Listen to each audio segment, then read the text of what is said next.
오늘은 우리 성경 말씀 마태복음에 나와 있는 말씀하고 누가복음에 나와 있는 말씀 중에 예수님의 계보, 예수님의 족보, 우리나라식으로 얘기하면 호적이죠. 호적. 호적과 관련된 내용 속에서 예수가 누구인가를 살펴보는 그런 시간이 되도록 하겠습니다. 일단 마태복음에 보면 1장 1절에 마태는 마태복음을 이야기하면서 마태복음을 이제 기록하면서 1장 1절에 뭐라고 써놨냐면 아브라함과 다윗의 자손 예수 그리스도의 계보라.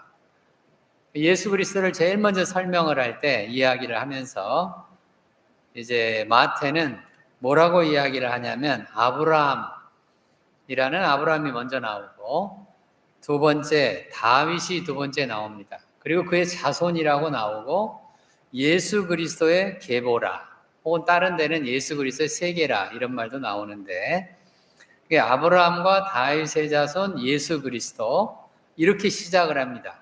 마태복음을 시작하면서 1장 1절부터 이런 내용을 이야기를 합니다.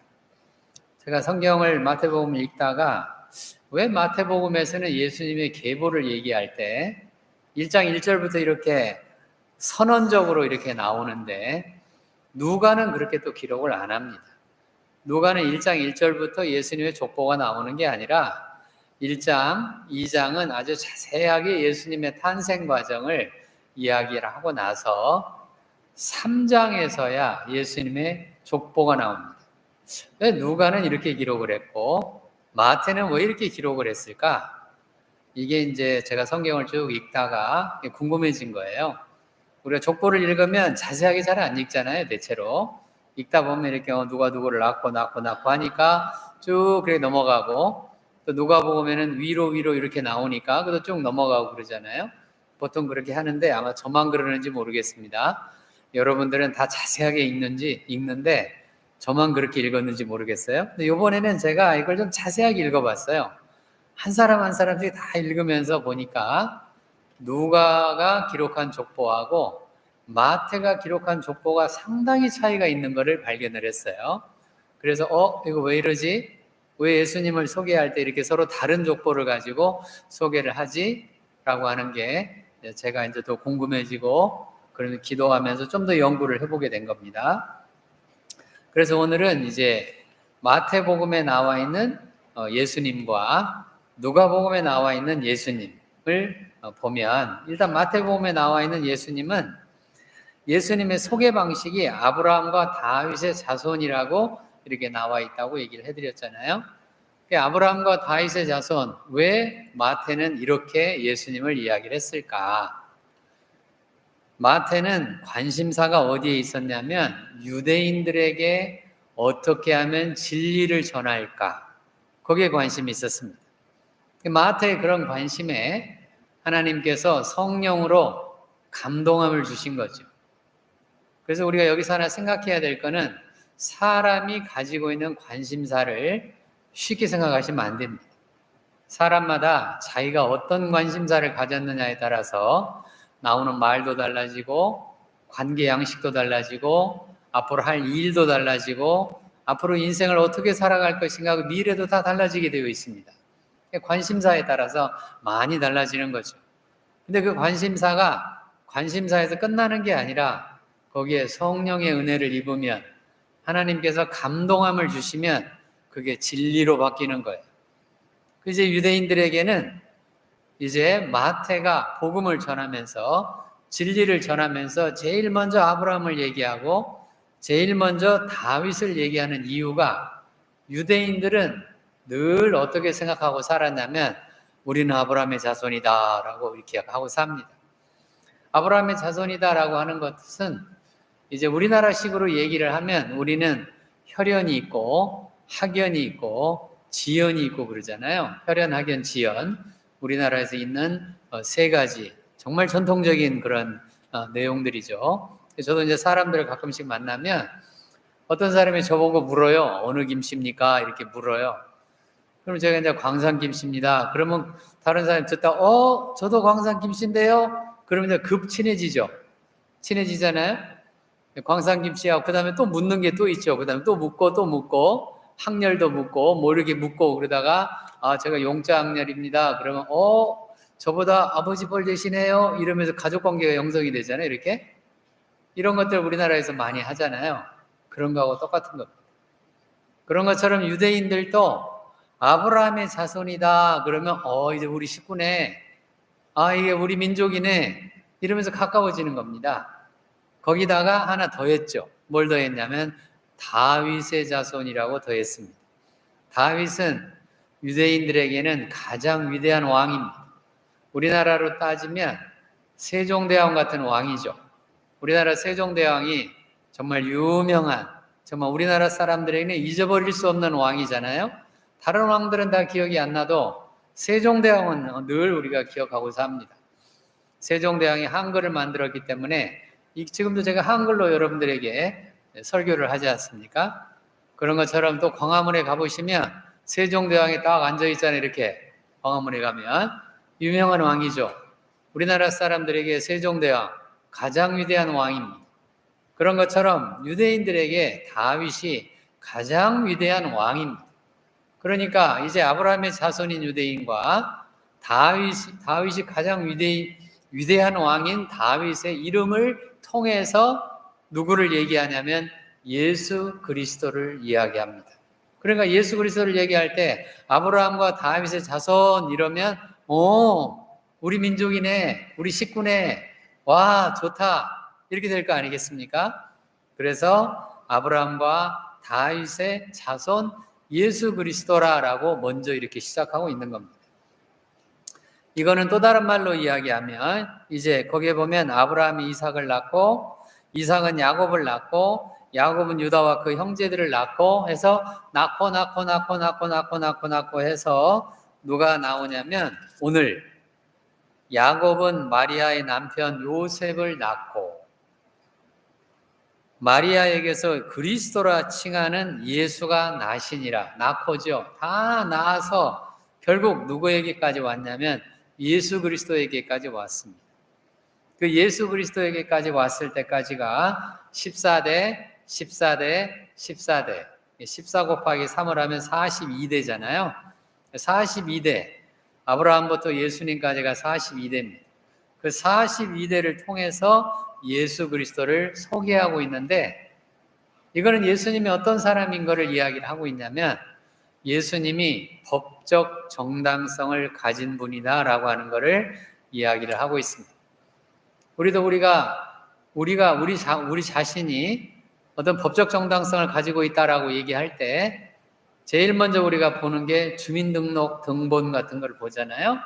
주민등록 등본, 호적 등본 또는 호적 같은 데를 보면 이름들이 쭉 나와 있지 않습니까? 이름들이 쭉 나와 있죠. 요즘에는 주민등록 등본이 좀 바뀌어가지고 사람 이름 딱 집어넣으면 그 사람 중심으로 나오게 이렇게 바뀌었지만 그러나 얼마 전까지만 해도 우리 주민등록 등본에 보면 우리 부모님들이 이렇게 나오죠. 부모님들이 나오고 또 더 가면은 그 위에 할아버지들 더 있고 이렇게 쭉 가는데 호적을 보면 우리 호적에 이렇게 쭉 나와 있잖아요. 쭉 나와서 누가 누구의 자손이고 누가 누구의 자손이고 누가 누구의 자손이고 이렇게 쭉 나오는데 그거하고 똑같은 얘기죠. 똑같이 아브라함이 예수님을 소개하고 있는 겁니다. 즉 예수님은 인간으로 볼 때도 사람으로 볼 때도 법적 정당성을 가진 즉 법적으로 기록된 그런 사람이라고 소개하고 있는 겁니다. 이런 법적 정당성을 무너뜨리는 말들이 있습니다. 특히 우리나라 사람이 쓰는 말들 중에 이런 말들이 있죠. 제가 이제 어제도 가서 예배를 드리러 가다가 이제 차를 타고 이렇게 가는데 이제 앞에서 차가 이렇게 조금 이렇게 천천히 가는 분명히 자리도 많이 있고 그러는데 천천히 가면서 잘 양보 안 해주는 그런 차들이 종종 있지 않습니까? 있어서 제가 운전하고 가는데 제 입에서 뭐라고 나오냐면 저 자식 하고 이런 소리가 벌써 나오는 거예요. 저 자식? 우리가 사람들이 좀 이렇게 그런 얘기 하잖아요. 이 자식, 저 자식, 그 자식 이런 얘기 하죠. 그럼 이 자식, 저 자식, 그 자식이라고 하는 건 무슨 뜻이냐면 이게 김씨 자식이란 뜻이 아니죠. 박씨 자식이란 뜻이 아니잖아요.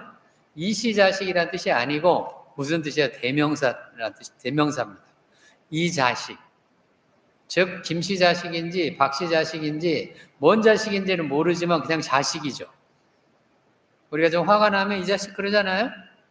기분이 나빠지면 저 자식 그러잖아요. 그런 것들이 다 무슨 뜻이냐면 쉽게 말해서 법적 정당성이 없는 사람이란 뜻입니다. 그런 뜻이에요. 그 이 자식 저 자식 그 자식이란 말이 그런 뜻이고 누구 자식인지 모른다는 뜻이죠. 그게 누구 자식인지 모른다. 그래서 우리가 섭섭하거나 화가 나거나 마음이 기분이 안 좋거나 할 때 사람을 지칭할 때 그런 말들을 쓰지 않습니까? 이런 것들이 다 법적 정당성을 무너뜨리는 그런 말들입니다. 이런 것들이 조금 더 사람들이 화가 나면 자식 대신에 쓰는 말이 또 있죠. 뭐라고 써요? 새끼를 붙이죠. 새끼. 그죠? 이런 데는 좀 웃어주세요. 너무 심각한 얘기인가요? 이 새끼, 저 새끼, 그 새끼 뭐 이런 말들을 쓰잖아요. 그럼 무슨 말이냐면 이게 새끼란 말의 뜻은 작다는 뜻이죠. 작아서 나는 큰데 작다는 뜻이죠. 작은 녀석이 나한테 까불어 이런 뜻이잖아요. 이게 이제 심리학적으로는 이게 자기애성이라고 부릅니다. 자기애성이라고 불러서 이렇게 나보다 작은 녀석이 나한테 까불면 함부로 나한테 감히 뭐 이런 마음들이 우리 안에 있잖아요. 나는 크고 저 사람은 작다 이런 뜻이죠. 이런 게 다 법적 정당성을 무너뜨리는 우리나라 사람들이 쓰는 그런 말들입니다. 말들이 그 다음에는 어디로 가냐면 그 다음에 이제 새끼도 아니죠. 새끼는 새끼인데 사람 새끼가 아니에요. 우리나라 사람이 자주 쓰는 말 중에 새끼 앞에 뭘 붙여요? 개를 붙이죠. 개. 개하고 새끼 이러잖아요. 그래서 우리가 쓰는 말 중에 화가 많이 나면 사람 새끼도 아니요 그런 말 하잖아요. 사람 새끼도 아니요 이런 얘기를 합니다. 왜? 이런 게 다 법적 정당성과 관계 있는 말들이에요. 그러니까 우리나라 사람들이 쓰는 말들 중에도 우리는 은연중에 우리가 인식은 못했지만 우리가 뚜렷하게 알지는 못했지만 이미 법적 정당성을 두고 쓰는 용어들이 꽤 있는 겁니다. 아브라함에게는 두 자식이 있었습니다. 하나의 자식은 성경에 나와 있는 마태복음에 나와 있는 아브라함이 이삭을 낳고라고는 이삭이 나오잖아요. 이게 법적 정당성이 있는 이삭입니다. 호적에 올라가고 그런 이제 자식이죠. 이삭. 또 하나의 자식이 있었죠. 창세기에는 나오는데 마태복음에는 안 나와요. 그게 누구냐면 이스마엘입니다. 이스마엘은 하갈을 통해서 아브라함이 낳은 자식입니다. 그러니까 아브라함이 하갈을 통해서 낳은 자식 이스마엘은 법적 정당성이 없어요. 하나님께서 주신 약속의 자녀가 아니지 않습니까? 그러니까 이렇게 족보에 못 올라가는 거예요. 아브라함이 이삭을 낳고가 아니고 이게 법적 정당성이 있다면 아브라함이 이스마엘이 먼저니까 이스마엘과 이삭을 낳고 이렇게 썼어야 되잖아요. 근데 그렇게 안 돼 있지 않습니까? 안 돼 있고 뭐만 올라가 있어요? 이삭만 올라가 있습니다. 그 이스마엘은 이제 아브라함은 3대 종교의 아버지입니다. 기독교, 그 다음에 카톨릭, 그 다음에 유대교까지 합치면 4대 종교까지 해야 되는데 유대교, 그 다음에 이슬람교까지 해서 4대 종교의 아버지죠. 아브라함은 다 나옵니다. 다 나오는데 이스마엘은 이슬람교에서 아주 중요한 인물 중에 한 사람입니다. 아브라함이 나오고 나면 이슬람교에서는 그 다음에 나오는 사람이 이스마엘이에요. 법적 정당성이 없는 이스마엘을 이슬람교 사람들은 아주 중요한 사람으로 지금도 인정을 하고 있습니다. 성경의 권위에 의하면 하나님의 감동에 의하면 이스마엘은 법적 정당성이 없음에도 불구하고 이슬람 사람들이 회교도 사람들이 중요하게 여기고 있는데 이제 이스라엘과 지금 하마스가 전쟁을 하고 있잖아요. 하마스는 결국 이스마엘의 자손이죠. 그 다음에 이스라엘은 결국 이삭의 자손이지 않습니까? 둘이 지금 전쟁하고 있는 중이죠. 가자 지구를 통해서 전쟁을 하고 있지 않습니까? 그래서 결국 기독교와 그 다음에 이슬람 간의 전쟁은 형제 간의 전쟁입니다. 형제 간의 전쟁이에요. 제가 횃불 트리니티에 있을 때 이슬람 연구소가 있었는데 그 이슬람 연구소에서는 이게 저널을 만들어냅니다. 잡지를, 월간 잡지를 이렇게 만들어내는데, 분기 잡지인지 월간 잡지인지 정확하게 기억은 정확하지 않은데, 아무튼 이게 잡지를 만들어내요. 거기에 보면 이스마엘 우리의 형제 이런 제목이 붙어져서 잡지가 나옵니다. 이스마엘 우리의 형제. 결국은 이슬람권하고 지금 전쟁 중이고 싸우고 있는데 형제라는 뜻입니다. 그 형제인데 어떤 형제냐면 법적 정당성이 없는 그런 형제라는 뜻이죠. 예수 그리스도는 어떤 사람이냐? 오늘 예수님이 이 땅에 오셨지 않습니까? 이 땅에 오신 그 예수님은 어떤 사람이냐면 아브라함과 다윗의 자손 예수 그리스도인데 이스라엘 역사에서 법적 정당성을 가진 역사적 실존 인물이라는 뜻입니다. 종종 예수님을 사람들 중에 희화화해서 뭐라고 이야기하는 사람들이 있냐면 예수님은 역사적 실존 인물이 아니다 라고 주장하는 사람들이 있습니다. 그래서 예수님을 신화적 존재로 생각하는, 우리나라의 단군 신화처럼 단군이 곰에서 사람이 되었다라고 하는 것처럼 그렇게 신화적 존재로 생각하는 사람들이 종종 있는데 그게 아닙니다. 그게 아니고 예수님은 이렇게 아브라함과 다윗의 자손 예수 그리스도의 계보라라고 하는 이 마태의 기록처럼 실존 인물, 역사적으로 존재했던 인물인 겁니다. 우리가 세종대왕을 어떻게 역사적 인물로 알고 있습니까? 세종대왕은 눈에 안 보이잖아요. 우리가 본 적이 없잖아요. 그런데도 세종대왕은 역사적으로 실존했다 우리 이렇게 얘기하잖아요. 왜요? 한글로 보면 알 수 있나요? 그렇죠. 그것도 기록 중에 하나입니다. 또 우리가 옛날에 국사 시간에 뭐를 배웠냐면 조선의 역사를 배웠습니다. 조선의 역사. 저도 옛날에 이제 시험 볼 때 조선의 역사 왕들을 쭉 다 외우잖아요. 지금까지 제가 외우고 있습니다. 태정, 태세, 문단세, 예성연준, 연충, 인명선 이런 식으로 쭉 다 외우고 있잖아요. 거기에 세종대왕, 태조, 이성계, 정종, 그 다음에 태종, 이방원이죠. 태종, 그 다음에 세종이잖아요. 세종. 이게 왜 그러냐면 이미 역사에 다 그렇게 기록이 되어 있잖아요. 그 기록이 되어 있는 세종이 역사적 인물이다 하는 것처럼 예수님도 이런 역사적 인물이라고 하는 것을 이제 우리가 마태복음을 통해서, 마태를 통해서, 마태가 주는 계보를 통해서 확실하게 인식하고 있어야 되는 겁니다. 그 예수님은 야곱은 마리아의 남편 요셉을 낳았으니 마리아에게서 그리스도라 칭하는 예수가 나시니라. 그리고 24절에 보면 21절에 보면 아들을 낳으리니 그 이름을 예수라 하라. 이는 그가 자기 백성을 그들의 죄에서 구원할 자이심이니라. 예수에 대해서 이렇게 정확하게 기록이 나와 있습니다. 성경을 통해서 정확하게 기록이 나와 있는 거죠. 물론 어떤 사람들은 또 성경을 부정하는 사람들이 있고 성경을 믿지 않는 사람들이 있긴 하지만 그건 그 사람들의 자유죠. 자유이긴 하지만 그럼에도 불구하고 성경에서는 분명히 예수는 야곱은 마리아의 남편 요셉을 낳고 그 요셉의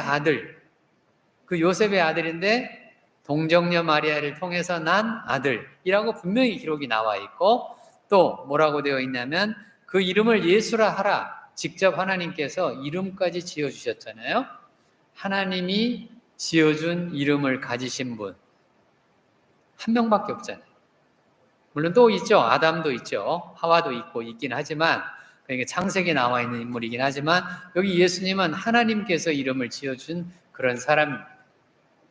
우리가 보통 부모님들이 이름을 지어주거나 어디 가서 장명소에 가서 이름을 짓거나 그러잖아요.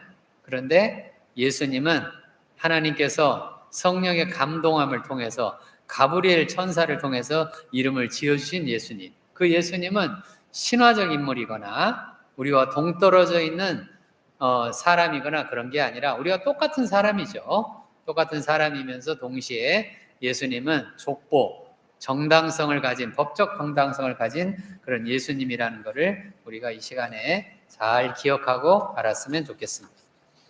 이제 누가복음으로 가보겠습니다. 누가는 예수님의 족보를 기록할 때 다른 방식으로 기록을 하고 있습니다. 그래서 누가의 족보는 3장에 나옵니다. 3장에 나오는데 그 그 족보를 기록하기 전에 바로 위에 어떤 내용이 나와 있냐면 백성이 다 세례를 받을 때 예수도 세례를 받으시고 기도하실 때 하늘이 열리며 성령이 비둘기 같은 형체로 그 위에 강림하시더니 하늘로부터 소리가 나기를 너는 내 사랑하는 아들이라 내가 너를 기뻐하노라 하시니라. 이렇게 예수님의 세례를 받는 내용이 나오고 그 뒤에 뭐라고 나오냐면 예수께서 가르치심을 시작하실 때 30세쯤 되시니라. 사람이 아는 대로는 요셉의 아들이니라고 또 나와요. 여기 또 나오잖아요. 요셉의 아들이라고 또 나오고 그 다음에는 기록 방식이 다르죠. 어떻게 나오냐면 마태복음에서는 낳고 이렇게 나오지만 여기에서는 요셉의 위는 헬리오라고 위로 나옵니다. 위. 그러니까 누가가 예수님을 기록한 방식은 위는 마태가 기록한 방식은 아래는 이렇게 나와요. 그러니까 아래로 하강식이죠. 누가가 기록한 예수님의 족보는 상향식입니다. 위로 이렇게 나옵니다. 그럼 왜 누가는 이렇게 예수님의 족보를 3장에다 기록을 했을까? 1장에다 기록 안 하고. 누가의 관심은 어디에 있었냐면 유대인에게 복음을 전하는데 관심이 있었던 게 아니라 누가의 관심은 이방인에게 복음을 전하는데 관심이 있었던 겁니다. 아까 제가 관심사를 중요하게 생각하라고 제가 얘기를 했잖아요. 우리의 관심사에 따라서 인생이 달라지고 삶이 달라지고 내가 살아가는 행로가 달라진다고 얘기를 해드렸습니다. 똑같아요. 그 관심사를 하나님께서 인치시고 성령으로 감동함을 주시면 사람의 관심사가 진리가 되는 겁니다. 그 진리가 되는 이 누가의 진리는 뭐냐면 이방인에게 복음을 전하라고 하는 하나님의 감동이 있었던 거죠. 마태에게는 유대인에게 복음을 전하라라고 하는 그런 감동이 있었지만 누가에게는 이방인에게 복음을 전해라. 그럼 이방인에게 복음을 전하려면 이방인들은 어떻게 하나님을 알아야 될까라고 하는 관심사가 생기죠. 그러니까 유대인들한테는 익숙한 게 아브라함과 다윗이 익숙하니까 그렇게 복음을 전하지만 예수님의 계보를 그렇게 썼지만 이방인들은 그게 필요가 없지 않습니까? 이방인들은 아브라함이 누군지 다윗이 누군지 잘 모르는 사람도 많이 있고 그런 사람들 얘기해봤자 잘 모르잖아요. 그러니까 누가는 관심사가 어디에 있냐면 이거를 위로 가져가 보자.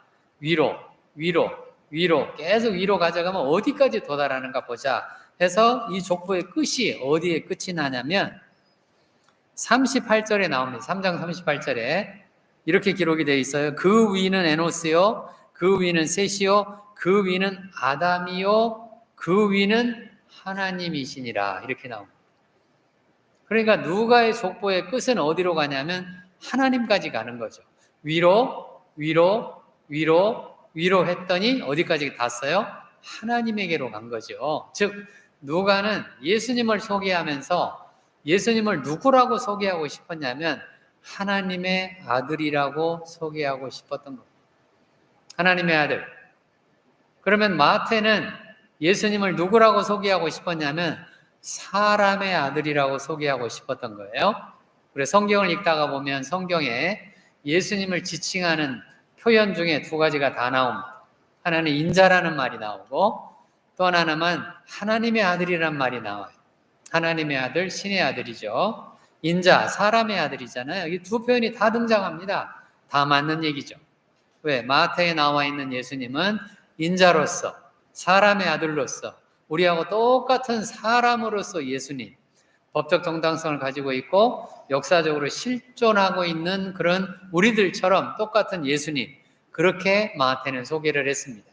그러나 누가는 그게 아니고 예수님을 소개하면서 어떻게 소개하냐면 예수님이 공생애를 시작하는 영적 활동을 시작하는 그 시점에 예수님의 족보를 소개를 합니다.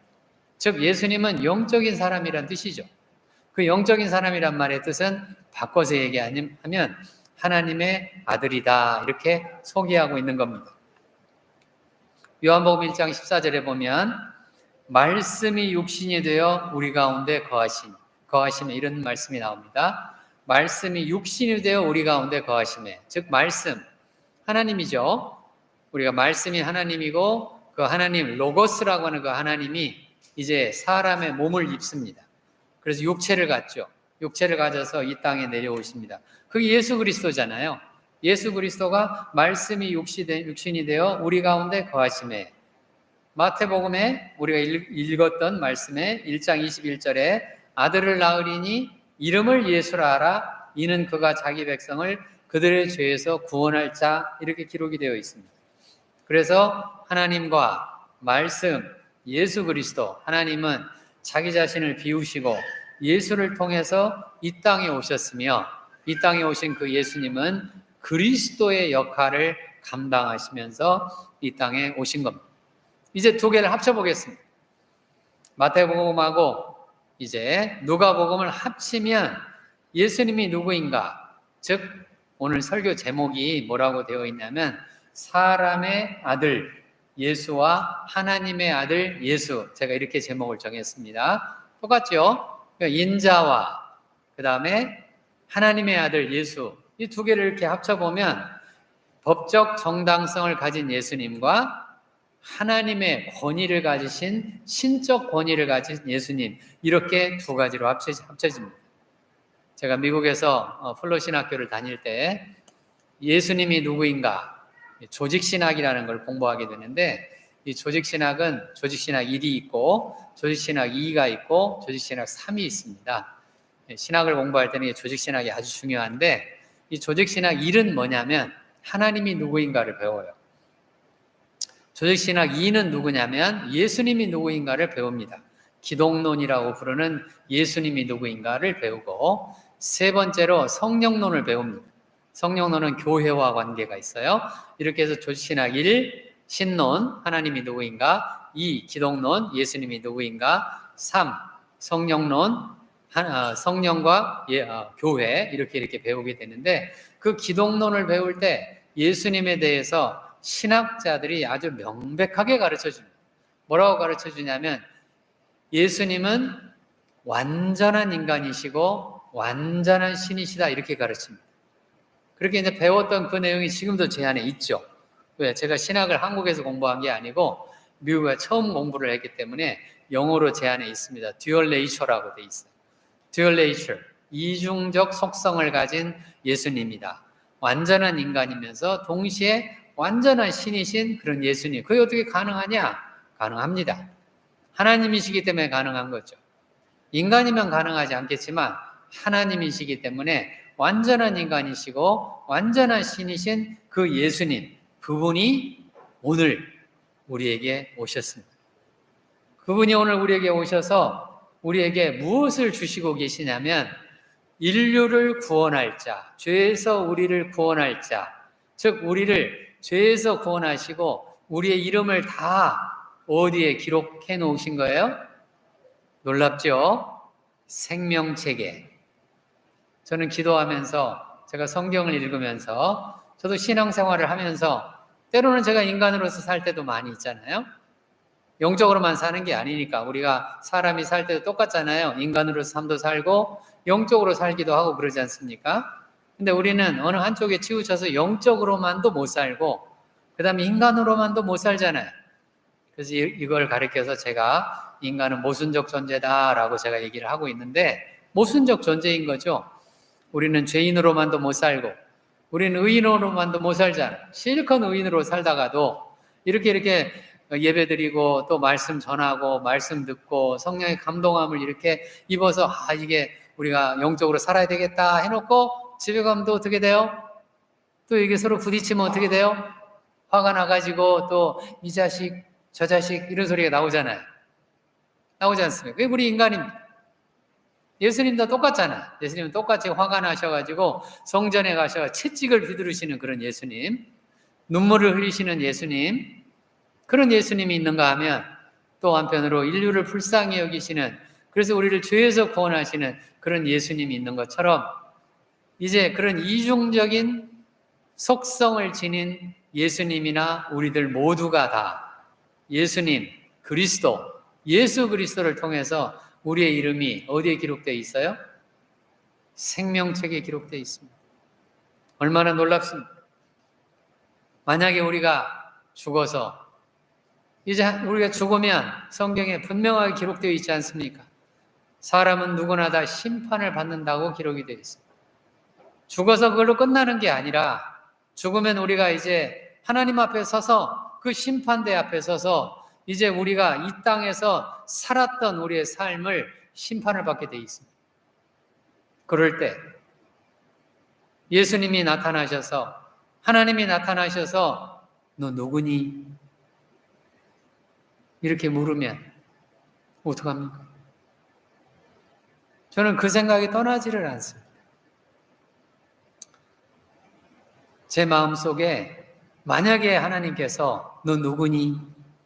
라고 얘기를 한다고 하면 이 얼마나 이게 큰일입니까? 내가 너를 아니? 이렇게 물으면 어떻게 해요? 큰일 났죠. 우리 인생은 100년 남짓 삽니다. 물론 좀 더 살아서 100세를 넘기는 사람도 있기는 하겠죠. 120세까지 산다고 쳐도, 과학이 발전해서 150세까지 산다고 쳐도 그 짧은 인생을 우리가 사는데, 그 짧은 인생을 살고 나면 이제 우리는 영원한 삶이 우리에게 기다리고 있는데, 이거는 제가 군대 가보니까, 군대에서 보니까 딱 그렇더라고요. 군대를 처음에 딱 가보니까 이제 이병이죠, 이병. 이 짝대기 한 개 이렇게 딱. 그때는 정신이 없죠. 막 군대 생활에 적응하느라고 정신이 없습니다.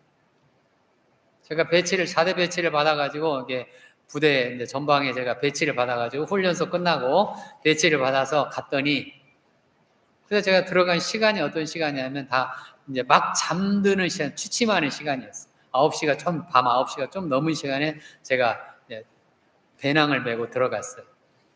들어가니까 병사들이 다 누워있다가 어떤 사람하고 벌떡 일어나더니 너 몇 살이야? 이러는 거예요. 저한테 소리를 지르는 거예요. 너 몇 살이야? 네, 25살입니다. 제가 25살에 군대를 갔거든요. 그렇게 제가 딱 소리를 했더니 너 지금도 25살 아니야? 20살에 5살을 제가 깎였어요. 왜요? 제가 제일 꼴찌잖아요. 20살. 정신이 없죠? 이제 적응하느라고 정신이 없어요. 안 그러면 이제 두드려 맞으니까. 정신이 없으니 이렇게 살다가 보니까 짝대기가 하나 늘었어요. 1병이 됐어요. 우리는 왜 짝대기 하나를 2병이라고 하고 짝대기 2개를 1병이라고 아직도 전 잘 모릅니다. 왜 거꾸로 해야 되잖아요. 1병, 2병 이렇게 가야 될 것 같은데 2병, 1병 이러잖아요. 상병쯤 되니까 짝대기 3개를 다르니까 그때부터 뭐가 생각나기 시작하냐면 제대할 날이 언젠가? 이 생각이 납니다. 상병이 되었다는 얘기는 우리가 인생을 한 60% 정도 살았다는 뜻입니다. 중년기가 되었다는 뜻이죠. 50~60% 정도 인생을 살면 이제 내 인생의 끝이 어딘가가 자꾸 다가오기 시작합니다. 그런데 젊은 사람들은 그런 생각이 안 나죠. 왜? 젊은 사람들은 부지런히 열심히 살면서 집도 사야 되고 열심히 살면서 돈도 모아야 되고 열심히 살면서 명예도 쌓아야 되고 열심히 살면서 직업도 갖고 와야 되고 하다 보니까 생각이 안 나요. 그런데 조금만 더 살아보세요. 그렇게 10년, 15년 더 살면 내 인생의 끝이 어딘가? 이 생각이 납니다. 제가 병장이 되니까 이제 자꾸 초조해지기 시작을 하는 거예요. 초조해지기 시작한다는 건 뭐냐면 나가게 되면 어떻게 해야 되지? 막 당면한 문제로 직면하게 되잖아요. 그러니까 제가 군대 제대할 때 직업이 없는 사람은 더 초조해집니다. 저는 군대 가기 전에 직업을 확보해놓고 갔기 때문에 그 걱정은 없었지만 자꾸 초조해지는 거예요.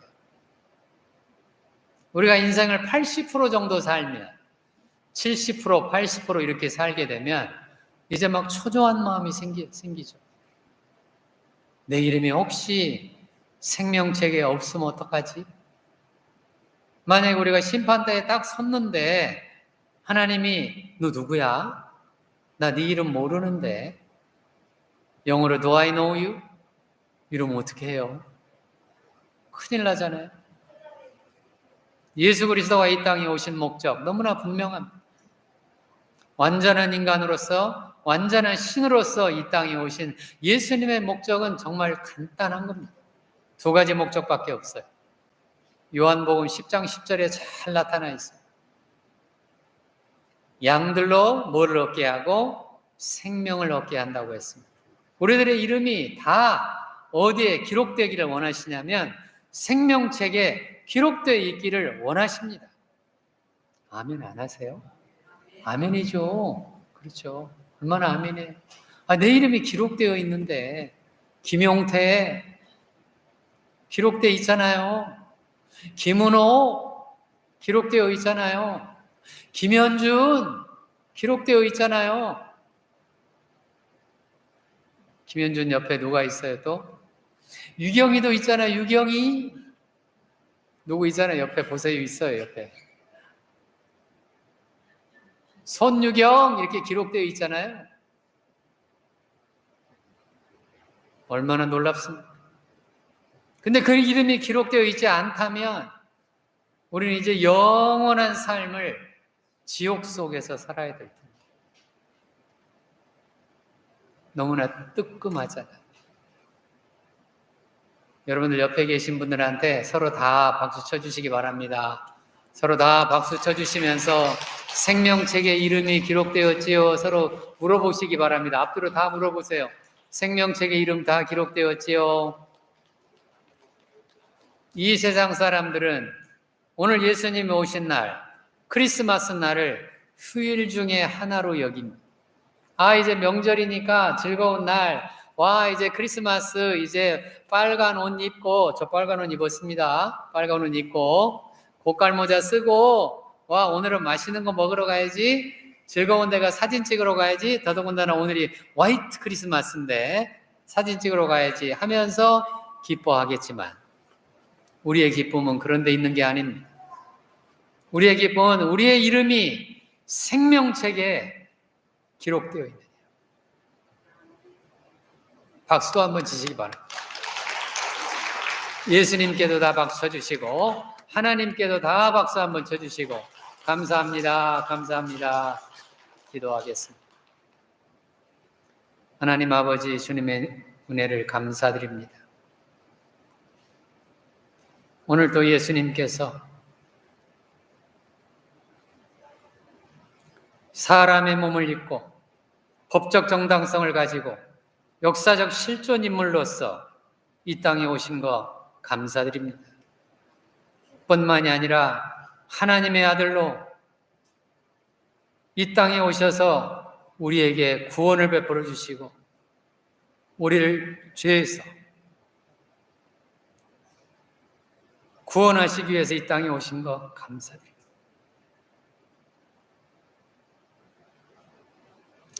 세상 사람들은 명절의 하나로 즐거움을 누리지만 우리는 생명책에